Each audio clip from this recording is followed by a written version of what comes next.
Sinalakay ng mga tauhan ng Philippine Drug Enforcement Agency at Rizal Police Provincial Office ang isang hinihinalang shabu laboratory sa Binangonan, Rizal. Isinagawa ang pagsalakay sa bisa ng search warrant para sa paglabag ng Republic Act 9165 o ang Comprehensive Dangerous Drugs Act of 2002. Ayon kay PIDEA Director General Undersecretary Isagani R. Neres, nakumpiska ang 200 na gramo ng pinaghihinalaang shabu at marami pang sangkap para sa paggawa ng droga.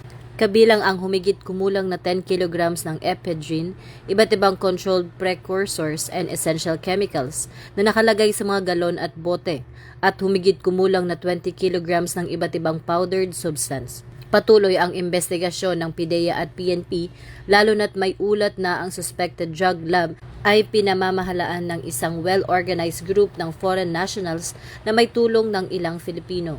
Ang mga taong nasa likod ng warrant ay sasampahan ng kaso para sa paglabag ng Section 8, Manufacture of Dangerous Drugs and or Controlled Precursors and Essential Chemicals ng RA 9165.